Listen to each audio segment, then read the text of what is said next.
So அடுத்ததான் நம்ம பார்க்க போகிறது பெருங்குளம். ஹரப்பா நாகரிகத்தில் மொஹஞ்சதாரோவில் இருந்த பெருங்குளத்தை பற்றி பார்க்க போகிறோம். இந்த பெருங்குளமானது நன்கு அகன்று செவ்வக வடிவத்தில் அமைந்திருந்த நீர்த்தேகமாகும். அதாவது நன்கு அகன்று செவ்வக வடிவத்தில் அமைந்திருந்த நீர்த்தேகமாகும். இது நகரின் நடுவில் அமைக்கப்பட்டுள்ளது. எங்க அமைக்கப்பட்டுள்ளது? நகரின் நடுவில் அமைக்கப்பட்டுள்ளது. நீர் கசியாத கட்டுமானத்துக்கான மிக பழமையான சான்று எனலாம். நீர் கசியாத கட்டுமானத்துக்கான மிக பழமையான சான்று எனலாம். இந்த பெருங்குளமானது நன்று அகன்று செவ்வக வடிவத்தில் அமைந்திருந்த நீர்த்தேக்கமாகும். இது நகரின் நடுவில் அமைக்கப்பட்டுள்ளது. நீர் கசியாத கட்டுமானத்துக்கான மிக பழமையான சான்று எனலாம். இக்குளத்தின் சுவர்கள் சுட்ட செங்கற்களால் கட்டப்பட்டு நீர் கசியாமல் இருப்பதற்கு சுவரிலும் தளத்திலும் பல அடுக்குகள் இயற்கை தார் கொண்டு பூசப்பட்டன.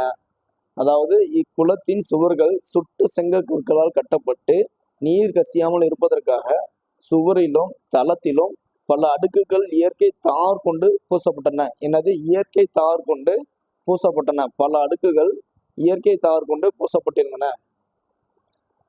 வடபுறத்திலிருந்து தென்புறத்திலிருந்தும் குளத்திற்கு செல்ல படிக்கட்டுகள் அமைக்கப்பட்டன. என்னது? படிக்கட்டுகள் அமைக்கப்பட்டுள்ளன.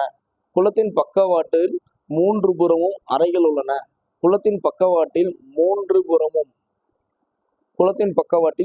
புறமும் அறைகள் உள்ளன. வடபுறத்திலிருந்தும் தென்புறத்திலிருந்தும் குளத்திற்கு செல்ல படிக்கட்டுகள் அமைக்கப்பட்டுள்ளன. குளத்தின் பக்கவாட்டில் 3 புறமும் அறைகள் உள்ளன. அருகில் இருந்த கிணற்றிலிருந்து நீர் இறைக்கப்பட்டு பெருங்குளத்தில் விடப்பட்டுள்ளது. அருகில் இருந்த கிணற்றிலிருந்து நீர் இறைக்கப்பட்டு பெருங்குளத்தில் விடப்பட்டது. உபயோகப்படுத்தப்பட்ட நீர் வெளியேறவும் வகை செய்யப்பட்டிருந்தது.